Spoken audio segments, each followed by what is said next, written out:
we got.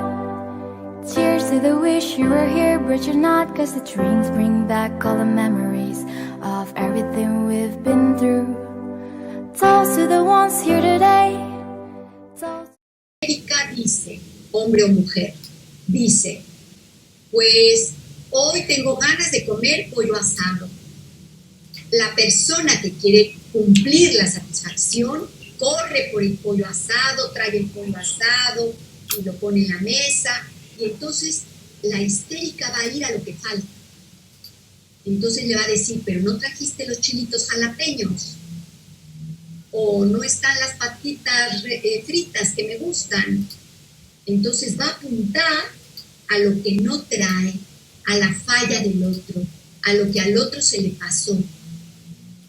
Y cuando de pronto el otro trae todo, la histérica entonces no come, se le ha ido el hambre y no quiere. El otro se devana los sesos porque no entiende que no hay posibilidad de satisfacerla. Esto es lo que tenemos en la histeria. Hay un deseo que se sostiene en la insatisfacción. ¿Qué hacer a nivel de la química? En la química, si no comprendemos que la estructura de la histeria es esta, podemos caer en el problema en el que cayó Freud con Dora. Y recuerden que Dora se fue. A veces algunos psicoanalistas caen en estas trampas con las histéricas, en la trampa de querer quizá satisfacer esa demanda. Pero es que esto no es lo que necesitamos escuchar en la química de la histeria, ni es la manera en la que tenemos que posicionarnos ante este sujeto. ¿Cómo hacerlo entonces? Yo puedo decir que es importante remitir al sujeto a su deseo.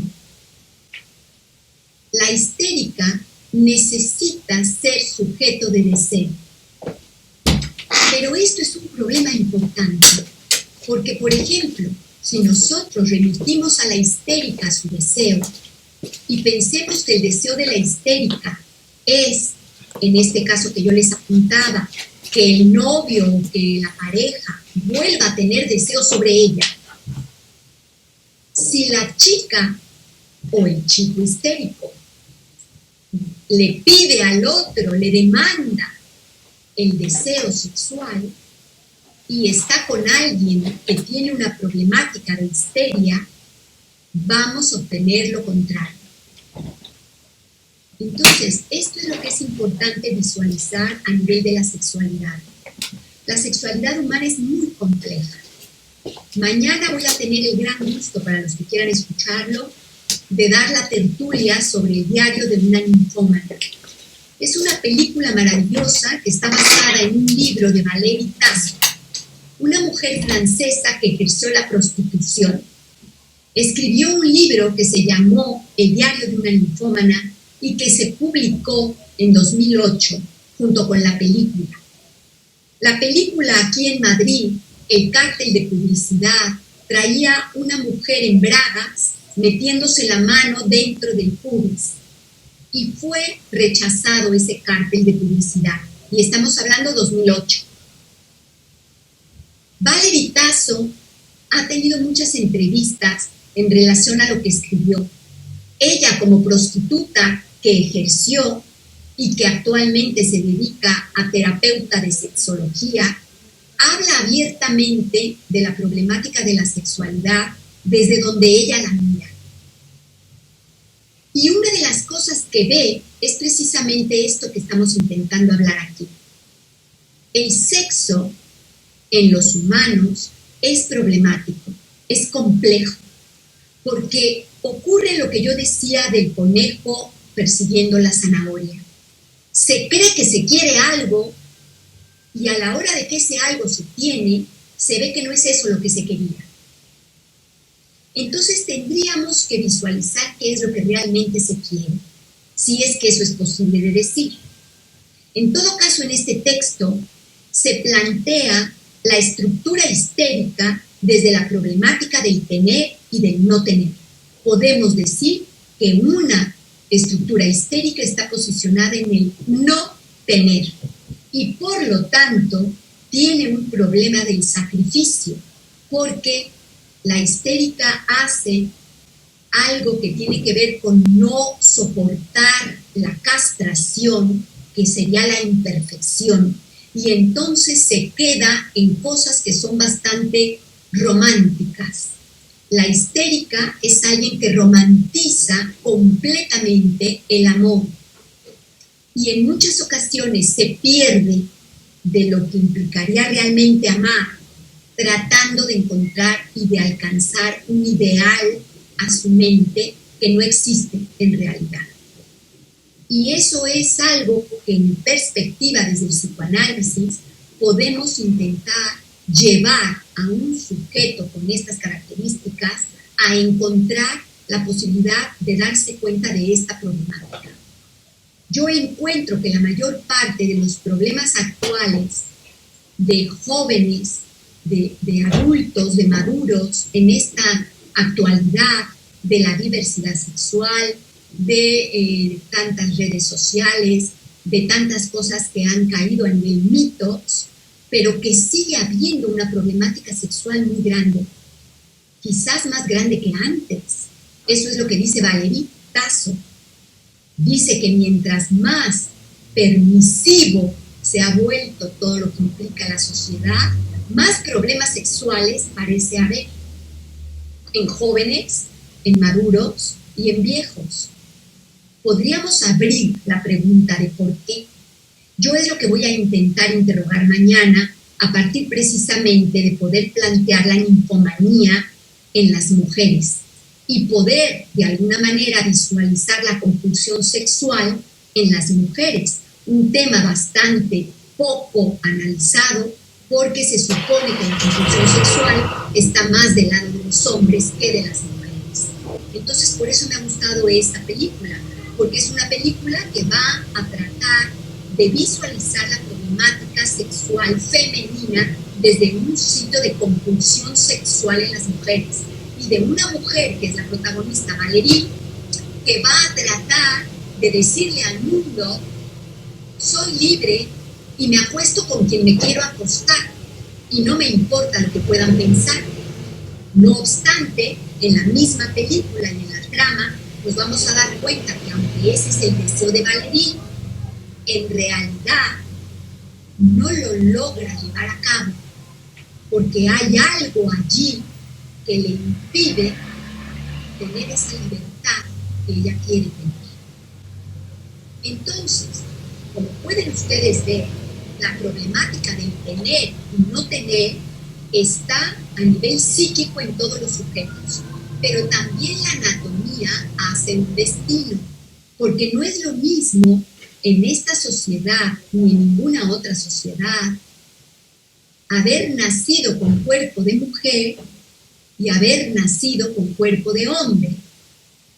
El que después decidas cambiar ese cuerpo, como lo hacen algunas personas con cirugías, o que decidas convertirte en posición diferente a la que tienes, aunque conserves tu anatomía, eso no cambia la anatomía que tienes. Y en ese sentido hay personas con pene y personas sin pene.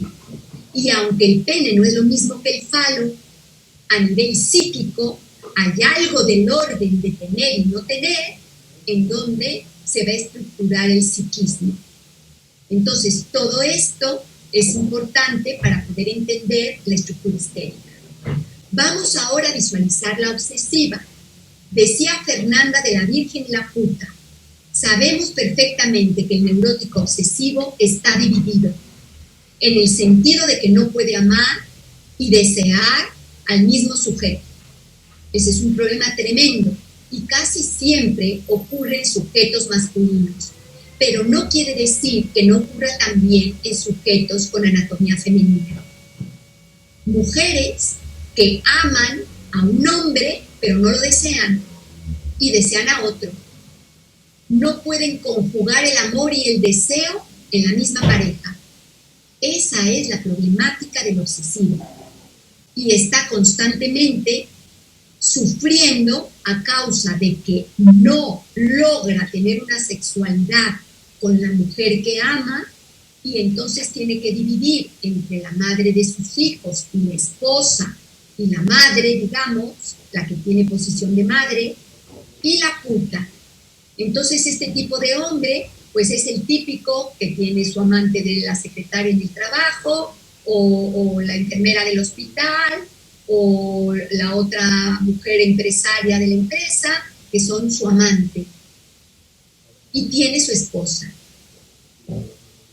No quieren cambiar a la esposa por la amante, quieren tener las dos, porque así funciona la división de la mente a nivel sexual del obsesivo. Tampoco podemos decir que el obsesivo está tranquilo con eso, lo vive con culpabilidad, pero no puede evitarlo. Esto es lo que tenemos en función de lo que ha hablado Fernanda. Vamos a tratar de visualizar a nivel de la clínica y de aterrizar estos conceptos teóricos para irlos comprendiendo un poco más. También en este capítulo, como les digo yo, denso, es un capítulo denso que había que leer varias veces, tenemos también la problemática del desafío. Allí es en donde decimos que el desafío a nivel de la estructura neurótica es un desafío de tener o no tener. A nivel de la perversión, más bien es un desafío a la ley del padre. Hay una diferencia entre la neurosis y la perversión que tiene que ver con el desafío y por lo tanto con la transgresión. Podemos decir que el sujeto que tiene la estructura obsesiva va a sostener el deseo en el imposible. No es lo mismo lo imposible que lo insatisfecho. Hay una diferencia entre el deseo como imposible y el deseo como insatisfecho. Estas dos estructuras nos dan la diferencia de lo que implica sostener tu deseo en la insatisfacción a sostener el deseo en la imposibilidad. En relación a la obsesión, podemos hablar, por ejemplo, del caso de un hombre que tiene 29 años y todavía no tiene sexo. El chico lo que me dice es que él nunca ha tenido buena suerte con las mujeres. Se declara heterosexual, pero todavía no ha tenido sexo con ninguna mujer. Entonces él dice que cuando ha tenido novias, pues ellas no han querido tener sexo, y que cuando tuvo una novia y ella sí quería, pues él no la amaba tanto, y después cuando sus amigos lo querían llevar de putas, él pensaba que así no quería perder la virginidad. Y después de un gran tiempo en análisis, comentando las aventuras, más bien desventuras, del por qué él no ha podido tener relaciones sexuales y a sus 29 años todavía es virgen, y él piensa que sufre por eso y que ha tenido mala suerte.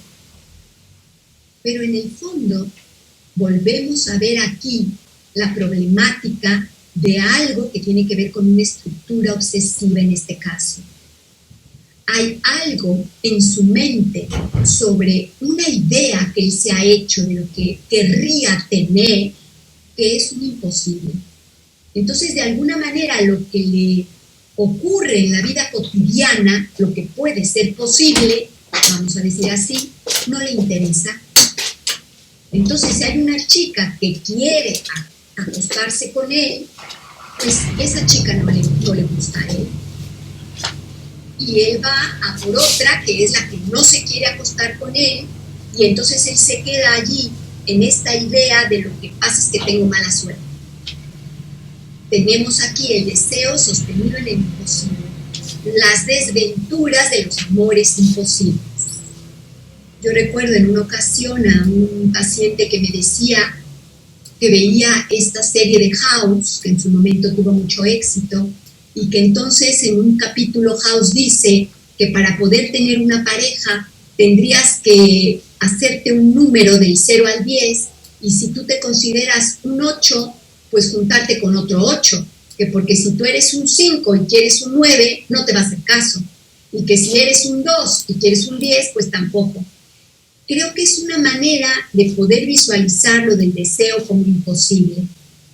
Hay algo que puede ser posible. En un momento determinado es lo que en México hablamos sobre siempre hay un roto para un descosido.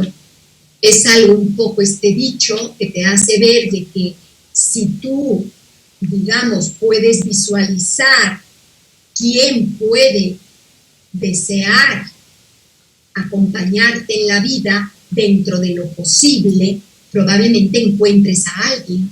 Pero si tu estructura se encuentra ya sea en la insatisfacción o en la obsesión, pues va a ser siempre un imposible o una insatisfacción.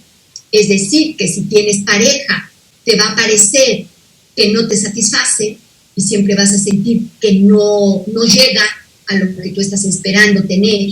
Entonces vas a tener siempre la queja de este idiota con el que estoy o esta idiota con la que estoy. Y si eres obsesivo, pues no es lo que yo quiero, entonces ni siquiera haces pareja.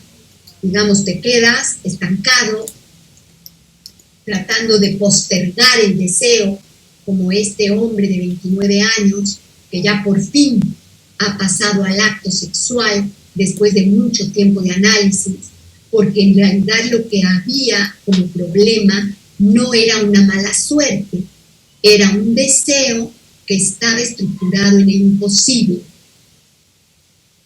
Voy a darle la palabra a Teresa Mendoza, que había levantado la mano para preguntar alguna cosa o comentar. Adelante, Teresa. Hola, buenos días, buenas tardes a todos. Yo quería preguntarte una cosa, o preguntarles a las dos expositoras, a Fernanda y a ti.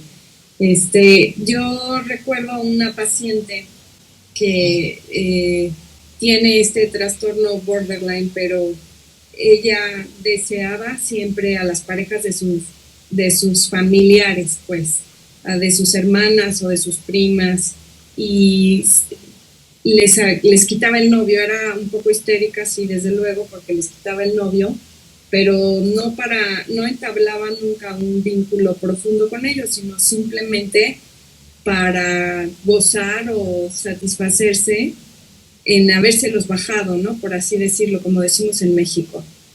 Le bajé la pareja a mi prima, a mi hermana, y luego se iba con el de la otra hermana o con el de la otra prima, y así sucesivamente. Eso entra dentro de podríamos decir que es una estructura histérica perversa. Esa es mi pregunta.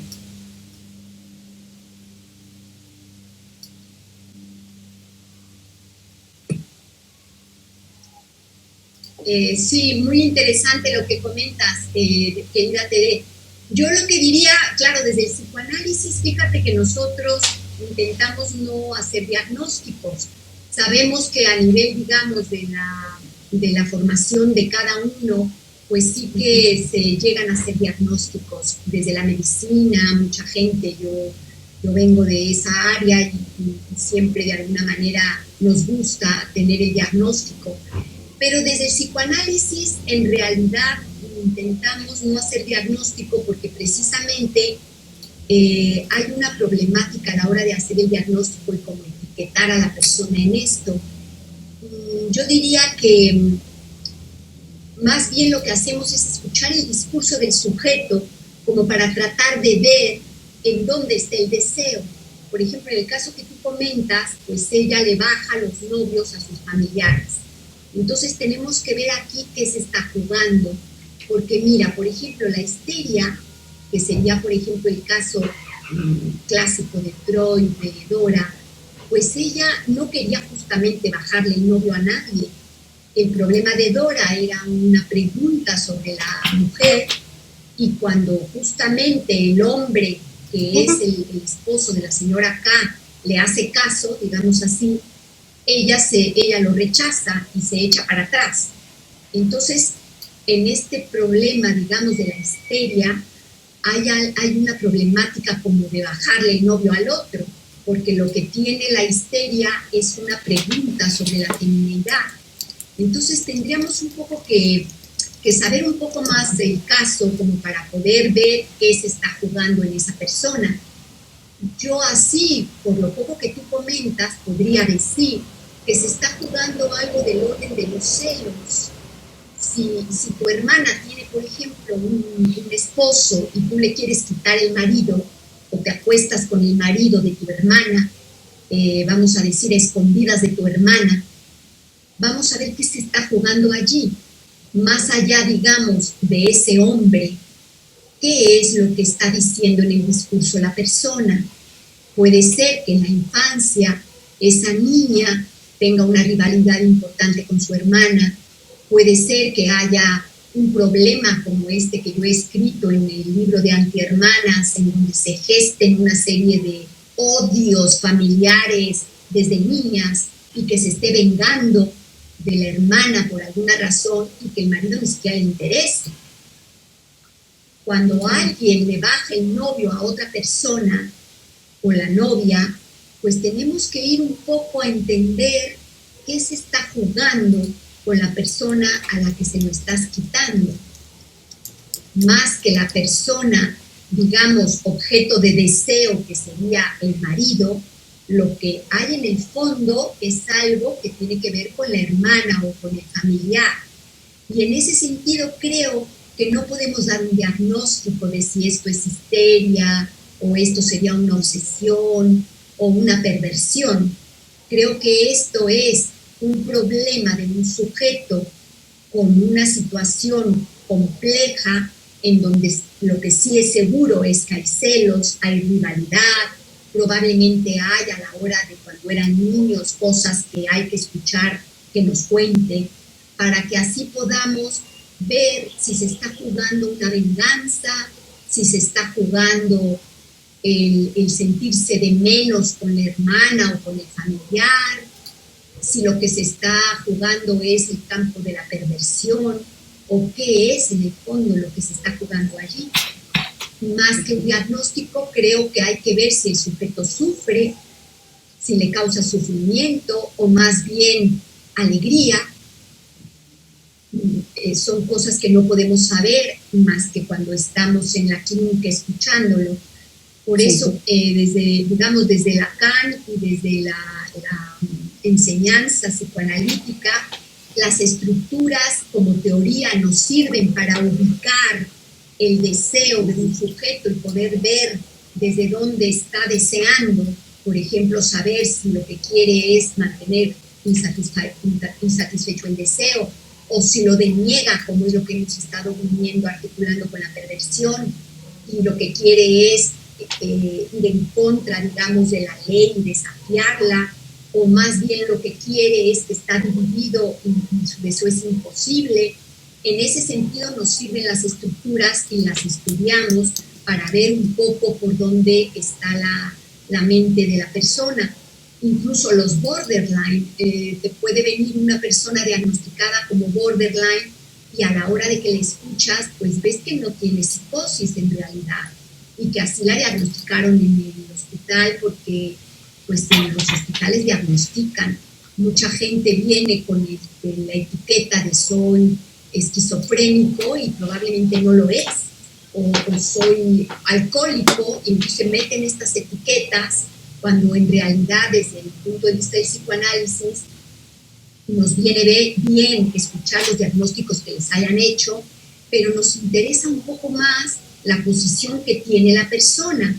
Ya quizás después de un recorrido largo de análisis, sí que podría uno decir, bueno, este sujeto yo veo que tiende más hacia una vertiente histérica en su vida, pero en general, no por un hecho puntual de que le quite el novio a alguien, sino porque en general tú visualizas que tiene esta estructura. Entonces, eso es un poco lo que hacemos, pero claro, estudiamos las estructuras para poder tener una base de lo que estamos intentando visualizar.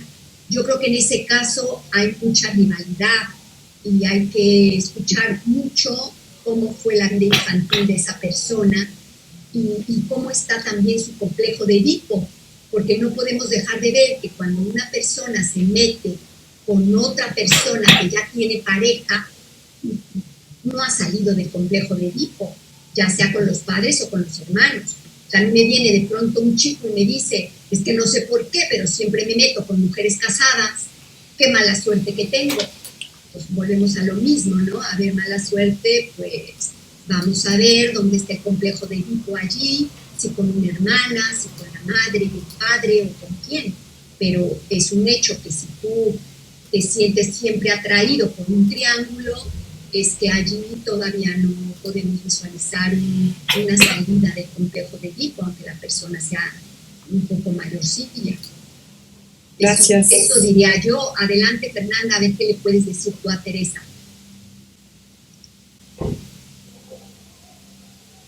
Bueno, pues creo que en el mismo orden de lo que comentaba la doctora Jarque, que porque siempre, porque son sus primas y sus hermanas, ¿correcto, Tere? Que no son ni sus amigas, que no hay el común denominador ahí, es la familia. Entonces también yo creo que yo le preguntaría porque siempre son sus familiares, ¿no? Yo creo que es lo que me llamó la atención. No es, si bien es un patrón, pero no es con todas las mujeres, no es cualquier mujer que tenga una relación, sino sus primas y sus hermanos. Entonces, es lo que me ocurre.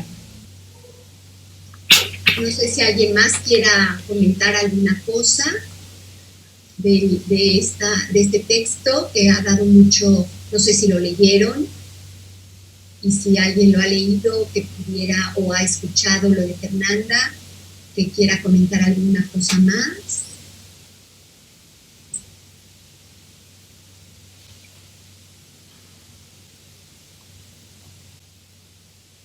Hola. Hola, Mauro, adelante. Hola. Sí, la verdad es que me hace pensar, pues justo en los pacientes, en los sujetos que llegan a la consulta, ¿no? Uno trae a la cabeza, pues, estas experiencias, estos malestares, ¿no? De la gente que llega acá con nosotros. Y me parece muy importante lo que decías del diagnóstico. Lo que ponemos atención es esto que el joven Dor llama como la economía del deseo, ¿no? Ahí cómo se mueven las pulsiones, dónde localizamos el deseo. Pienso en un hombre joven, 30 y tantos años, ¿no? Con una pareja también un poco más joven que él, donde lo que planteaba es esta cosa de no tener relaciones sexuales por más de 3 años en su relación. Y sin embargo, él estaba contento y feliz de su relación, disfrutaba de su no es noviazgo, porque ya vivían juntos, pero disfrutaba de eso. Él estaba satisfecho con eso, aunque decía que no había intimidad entre ellos, ¿no? Cuando ella da muestras de interés por alguien más, ¿no? Cuando ella despierta o decide que es momento de poner los ojos en alguien más, él es cuando entra en crisis, y en una crisis muy, muy fuerte que lleva a este hombre acá a la consulta. Y justo pensaba en él por lo que decía Joel, ¿no? De qué pasa con cierta economía del deseo, que pueden estar así como idealizando a la mujer, ¿no? Teniéndola como un pedestal, y no necesariamente se trata de una perversión o de una estructura perversa, ¿no? Se trata de otra cosa, de otro tipo de deseo. Y este hombre es lo que experimentaba, ¿no? En este largo periodo, ¿no? Siendo que son jóvenes ambos, sin intimidad. Y así como en eso, pues pienso en otros pacientes en el terreno propiamente de su sexualidad, de su vida erótica, de su vida amorosa, ¿no? Como ahí es donde se juega el malestar en las relaciones y en la vida. Eso es lo que pienso. Y es lo que les quería compartir. Muchas gracias, querido Mauro. Sí, a veces es complicado cuando hablamos un poco como de la posición sexual y visualizamos el campo de la perversión, como tú dices. ¿Cómo podemos saber si hay algo del orden de la perversión en un sujeto o no. ¿Qué se les ocurre? Cuando estamos en la clínica y de pronto, por ejemplo, este caso que trae Tere, podríamos pensar que puede haber algo perverso en bajarle los novios a las personas. ¿Habría algo perverso en eso? ¿Qué se les ocurre? ¿Habría algo perverso en las estructuras, aunque no necesariamente la persona lo sea a nivel de la estructura? ¿Cuál es el lugar que tiene el sujeto neurótico cuando toma contacto con el campo perverso? En su opinión, en su experiencia, ¿qué ocurre cuando un sujeto que es neurótico roza lo perverso? ¿Qué ocurriría? Eso es un poco lo que vamos a trabajar justamente mañana. Esto que vamos a hablar mañana es el campo de la perversión. La ninfómana se va a introducir en un campo perverso. Se va a meter de prostituta y va a tener contacto con la sordidez y con un mundo que está matizado e invadido de perversión. ¿Qué pasa? Adelante, Fernanda. Pues yo quería preguntar que, o sea, como entiendo es, si no hay esa estructura perversa, pues quizá tendría que surgir algo de culpa, ¿no? Eso es decir, que yo, si me genera conflicto después, pues ahí no hubo una estructura perversa, ¿no? Si lo hago y no tengo ningún conflicto y ni siquiera me plantea nada, entonces me parece que estamos hablando de otro campo, pero no sé, les pregunto. Sí, me parece súper interesante porque, claro, decimos que una de las cosas que coloca la diferencia entre la neurosis y la perversión sería que dentro de la neurosis habría un sentimiento de culpabilidad y en cambio en la perversión no habría ese sentimiento de culpabilidad. Pero ¿y qué pasa, por ejemplo, abriendo la pregunta que tú haces al principio sobre la diversidad de hoy? ¿Qué pasa con esas personas que por, digamos, sentir que de alguna manera se consideran evolucionadas, algunas mujeres, por ejemplo, entonces entran en el feminismo, algunas malentendido, y entonces dicen que ellas no sienten culpabilidad? Por ejemplo, esta mujer, Valerie, en el inicio de las relaciones sexuales con varios hombres, ella dice que no tiene ningún tipo de culpabilidad, que ella puede ser libre para acostarse con quien ella quiere. De hecho, dice como si fuera un hombre. Sabemos que en las sociedades actuales, aunque no lo queramos, la anatomía sigue marcando pautas sociales. Y aunque hayamos decidido y estemos dando testimonio de que el patriarcado está cayendo, el sistema patriarcal, pero la anatomía sigue siendo un destino. ¿Qué podemos pensar de estas mujeres que dicen no sentir culpabilidad y son promiscuas? ¿Será verdad? No podemos generalizar. Mañana hablaremos de un caso específico. Pero, ¿qué es lo que puede eso ayudarnos a alumbrar la sexualidad femenina? ¿Es verdad que las mujeres están más libres? ¿Es verdad que pueden ir hacia el campo perverso y sentir libertad, rozándose con la perversión, sin sentir culpabilidad y sin ser perversas? ¿Qué se les ocurre? Observando no solo la clínica de cada quien, sino lo que ocurre en las sociedades, allá en México, por ejemplo, acá en España, en Francia. ¿Qué creen ustedes? ¿Será verdad que está cambiando la sociedad en ese sentido? ¿Que hay más libertad ahora que antes a nivel sexual y menos culpabilidad? ¿Qué creen? ¿Puedo? Sí, adelante, Mauro. Bueno, les quiero contar algo. Recientemente hubo un evento sobre mujeres que fueron víctimas de trata, ¿no? Y a las que obligaban a ejercer el trabajo de sexo servidoras.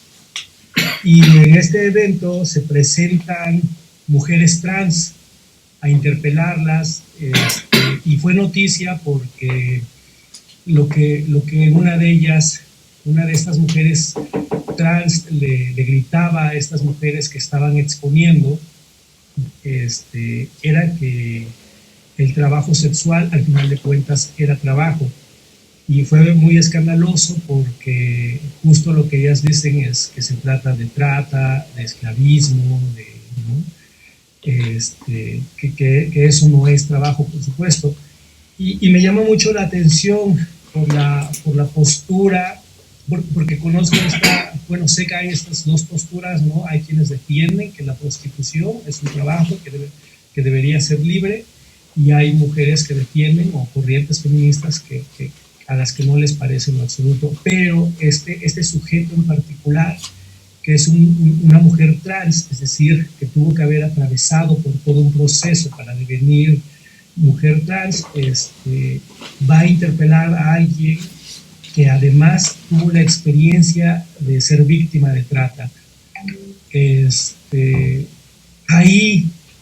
Ahí como que siento estos límites de la falta de reconocimiento del otro, como de esos caminos tan singulares de cada historia, y como si solo se jugara su posición. Y me remite a eso justo en esta pregunta que planteas, Cristina, de cómo diferenciar estos campos, ¿no? Hay como una línea que me parece muy, muy delgada ahí. Bueno, era eso. Sí, es un debate muy interesante, Mauro, y yo creo que muy actual, del que tenemos que seguir hablando y escribiendo. Creo que tenemos que visualizar que definitivamente, a nivel del discurso desde nuestro quehacer, que es el psicoanálisis, lo que en realidad tenemos en juego es el deseo. Entonces, cuando decimos que hay mujeres que han sido obligadas a prostituirse, estamos hablando de algo que tiene que ver con la esclavitud.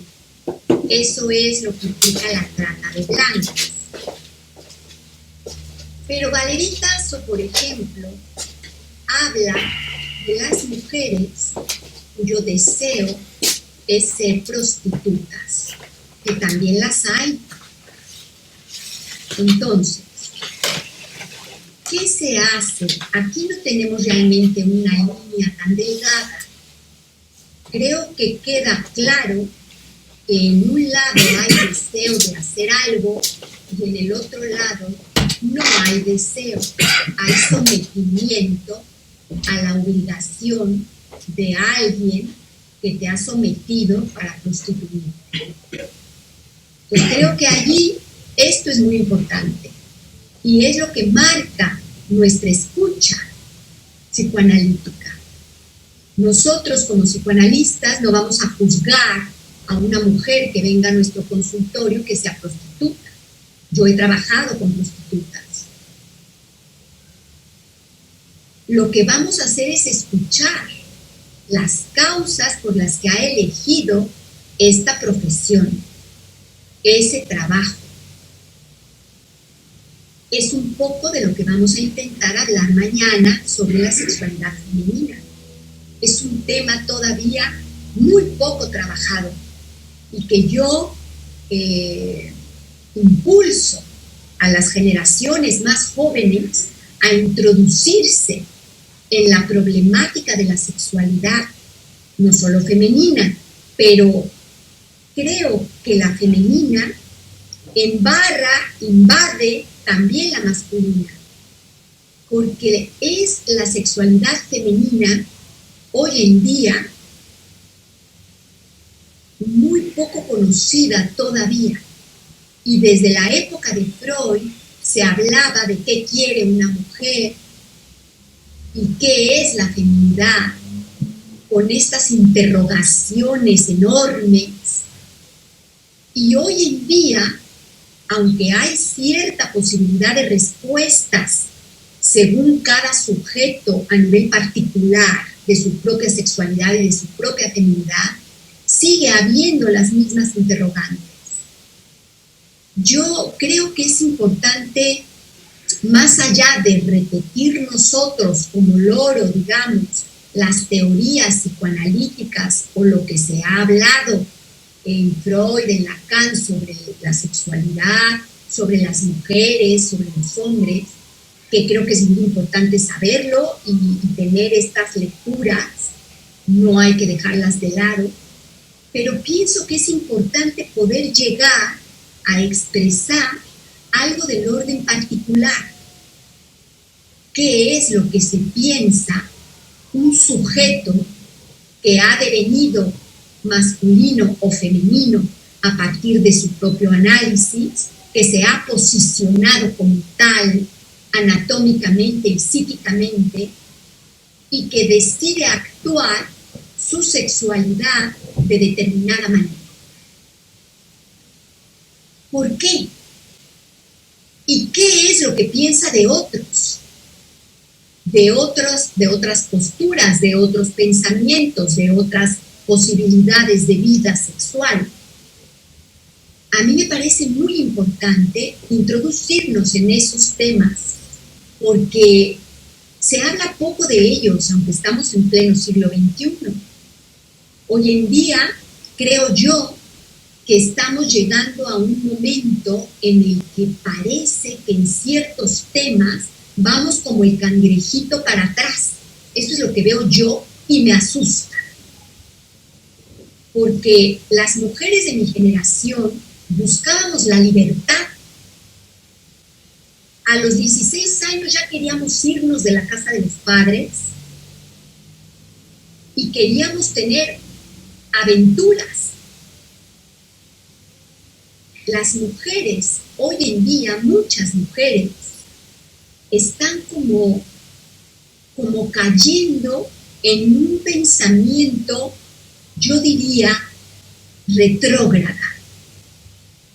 Muchas mujeres se están volviendo personas que enjuician de manera muy dura a las mujeres que quieren ser más libres a nivel psíquico y a nivel sexual.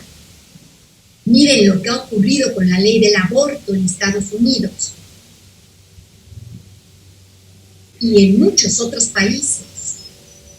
Son cosas que son como increíbles. Es como vamos tratando de dar unos pocos de pasos adelante y luego otra vez como el cangrejito para atrás.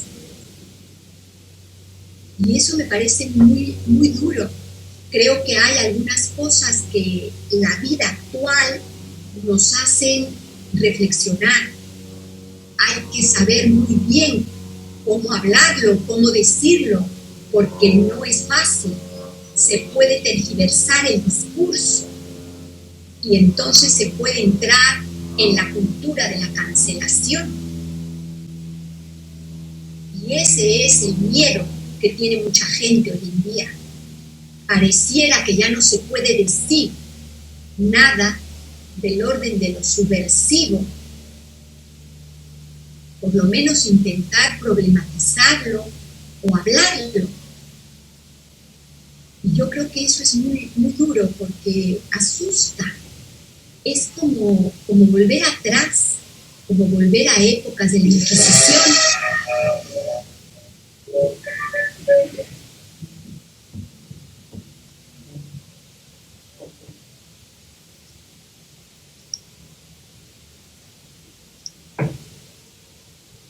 Creo que Fernanda quería decir algo. Adelante, Fernanda. Creo que tocó algunos puntos de los que quería comentar, pero básicamente el texto me hizo pensar justo en eso. ¿Por qué hay tanta teoría en relación a la perversión con sujetos hombres y tampoco sobre sujetos mujeres? Y entonces mi pregunta era, bueno, porque de verdad hay una imposibilidad para que lo hablemos, es inexplorado, o es muy difícil quizá también para el analista escucharlo, porque debe ser,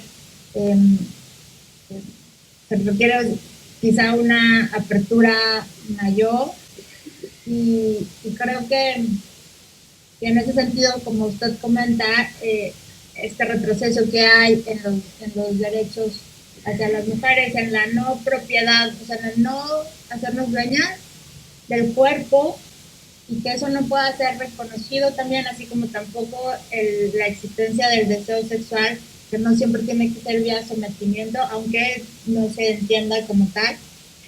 Y me puse a pensar, bueno, que mujeres había por ahí que yo creía que caían en este campo y quizá habían dejado obra, pero la única que se me ocurrió fue Anaïs Nin con sus diarios y su exploración de la sexualidad y sus relaciones, y incluso el cuidado que tuvo de publicarlos después de que su marido falleció. Y entonces a mí sí es un campo que me interesa, y es como que quisiera saber más, y de pronto no sé cómo abrir las formas, porque creo que hay esto de qué es ser mujer o qué quieren las mujeres tendría que ser contestado por nosotras las mujeres. Exacto. Exacto. Eso me parece muy importante. Eso tendría que ser contestado por nosotras. Y parece que hay algo que no permite que vayamos más allá y podamos explorarlo. Y creo que ese impedimento tiene en muchas ocasiones que ver precisamente con nuestra posición. No podemos dejar de ver que las mujeres tienden a someterse al pensamiento masculino, y eso es algo que desde la teoría de Lacan le llamamos el fantasma del hombre, un fantasma masculino. Entonces las mujeres entran en la sexualidad teniendo la posibilidad de posicionarse en ese fantasma masculino. Y es posible que algo de eso impida que las mujeres puedan hablar de manera más tranquila, vamos a decir, de lo que ocurre con su propia sexualidad. Entonces, sobre todo cuando la sexualidad femenina no entra dentro de los patrones clásicos. Este es el problema. Porque cuando la mujer, digamos, está llevando una vida que va de acuerdo con lo que implicarían los mandatos clásicos de su cuna familiar, es difícil que vaya a tener algún tipo de problema. Pero si la mujer se separa de esos cánones, allí es donde vamos a tener conflicto. Entonces, miren ustedes, por ejemplo, las mujeres que no logran realizar una maternidad, voy a poner la palabra entre comillas, normal, como la realizó su mamá, su abuela, su hermana. Y de pronto tienes una mujer que se posiciona en la maternidad de otra forma. Por ejemplo, decide que sus hijos se vayan a vivir con el ex marido, lo que va a tener como mirada social, aunque decimos que el patriarcado ya se cayó, mentira cochina, lo que va a ver como mirada social es mala madre. Seguro lo que quiere es irse a putear. Y ya está el estigma. Entonces es una problemática muy compleja. Y eso lo viven constantemente muchas mujeres. Y estamos escuchando en la clínica esas problemáticas. Por eso me parece muy interesante que abordemos la problemática de las mujeres transgresoras.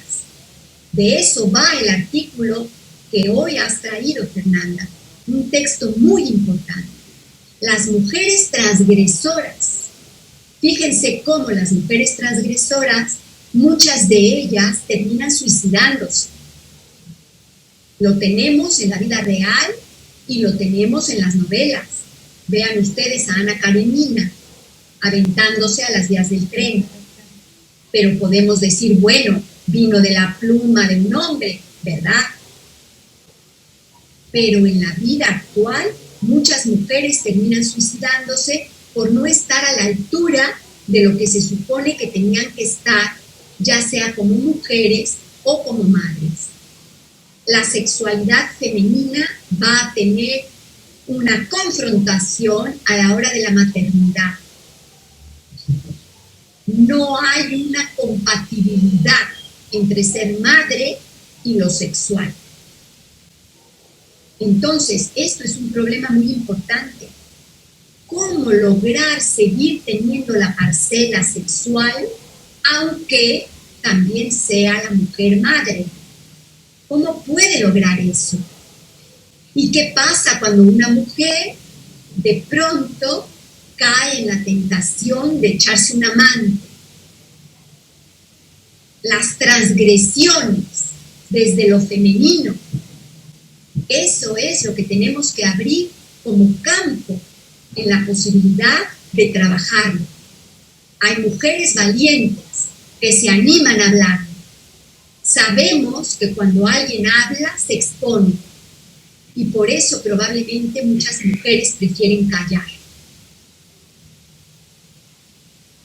De todas maneras, yo creo que es muy importante poder ir poco a poco hablando de estos temas porque son temas muy complicados, pero muy importantes, sobre todo ahora en el siglo XXI, que nos está dando tantos cambios y tantas cosas tan distintas a lo que estábamos acostumbrados a escuchar y a ver. Hoy en día hay muchas cosas que ya no se sostienen igual y es importante evolucionar con esos nuevos discursos y esas nuevas maneras también de ser mujeres. Así que la sexualidad femenina, como ven ustedes, sigue siendo un tema muy importante. Y yo diría que gran parte de lo que queremos trabajar en LATE es sobre la transgresión desde lo femenino. Porque son las mujeres transgresoras las que más padecen y las que más buscan psicoanálisis, porque siguen sintiéndose que no tienen lugar, que no tienen voz para ser escuchadas en un discurso en donde no pertenecen, porque han sido transgresoras. Y yo pregunto, ¿solamente la muerte es el lugar de las mujeres transgresoras? La autodestrucción, el alcoholismo, las drogas, la autodestrucción con trastornos alimenticios o con problemas de estarse castigando a nivel del super yo que viene a por ellas. ¿Es la única posibilidad que puede tener una mujer para transgredir? ¿O acaso puede haber alguna mujer transgresora que pueda vivir? Eso es algo que me parece muy importante. Muchas mujeres que han transgredido terminan muertas. A mí me gustan las que transgreden y siguen vivas y hablan de ello, como Valeritas. Me parece que es importante que pueda haber una mujer que haya transgredido y que pueda seguir viva, porque eso nos ayuda a pensar que podemos tener la posibilidad de transgredir si es que nuestro deseo va por ese camino, sin tener miedo de terminar mal. Porque no puede ser lo mismo transgredir que pecar. Y tampoco puede ser lo mismo transgredir que sentir culpabilidad. A veces es necesario transgredir. No necesariamente transgredir es perversión.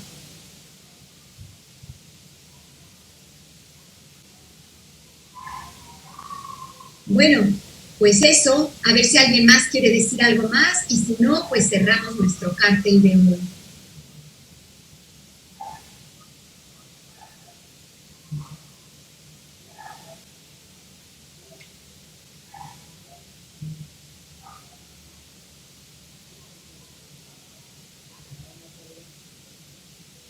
Si quieres decir unas últimas palabras, Fernanda, adelante para que cerremos.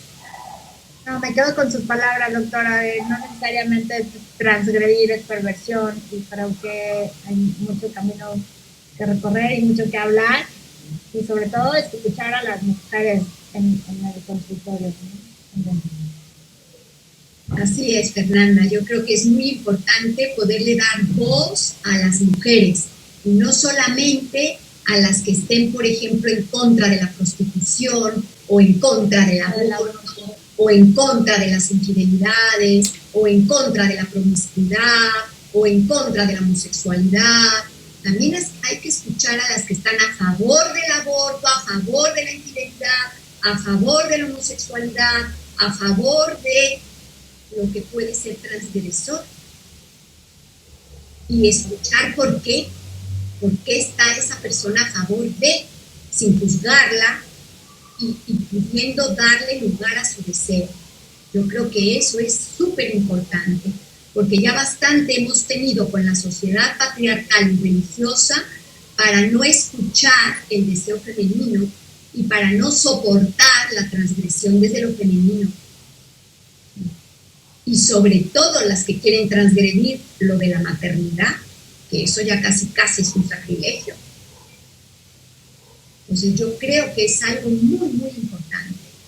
Yo quiero darle un gran abrazo virtual a Teresa Mendoza, que fue su cumpleaños el 11 de julio, y entonces en este cartel pues le vamos a mandar un gran abrazo y muchas felicitaciones por ese día. Y bueno, pues agradecerles a todos que se hayan conectado, y decirles que el próximo cartel vamos a tener la producción. Hoy tenemos conectados, tuvimos, porque ya se salieron algunos, se los he mandado en el chat, porque acuérdense que este es un grupo cerrado. Entonces, hemos tenido 13 conectados y nos faltaron 6. Voy a ver luego quiénes son los que faltaron, porque hay alguien que está conectado con iPhone y no sé quién es. Todos los demás los he puesto aquí, los que se han conectado, pero alguien que está por allí y que dice iPhone no tiene nombre. No sé si me escuchará o será Ana Rap, quizá, que dijo que se iba a conectar. Puede ser. Quizás es Ana Rap, o no sé, porque creo, no, Ana Rap está con otro. Es alguien que dice iPhone, ¿nadie sabe quién será? No, ¿verdad? Bueno, pues una pregunta nada más de la producción, que es traer que lo que queramos, o cuál es el tipo de producción. Traer lo que queramos, es libre, transgresivo, que cada quien escriba lo que quiera escribir, hay respeto y libertad, que tenga que ver pues con lo que le ha producido, digamos, de las lecturas de lo que hemos tenido en todo el cártel de perversiones, lo que les haya llamado la atención del libro. Algunos vamos a traer un monólogo como producción. El que quiera traer un monólogo puede traer un monólogo, encantada de la vida. Yo voy a traer el monólogo de Selena, que como ya saben ustedes, es mi monólogo para el siguiente curso. Así es de que yo voy a traer el monólogo de Selena y lo colgaremos en la pantalla como producción. Les pido que sean 10 minutos la producción como máximo. Y bueno, si nos conectamos los 19, que no creo, porque hoy nos hemos conectado 13, si se llegan a conectar los 19, tendremos más o menos 190 minutos. Eso nos da... ¿cuánto nos da? 2 horas y media. Sí, ¿verdad? 120 serían 2 horas. 2 horas. Y luego...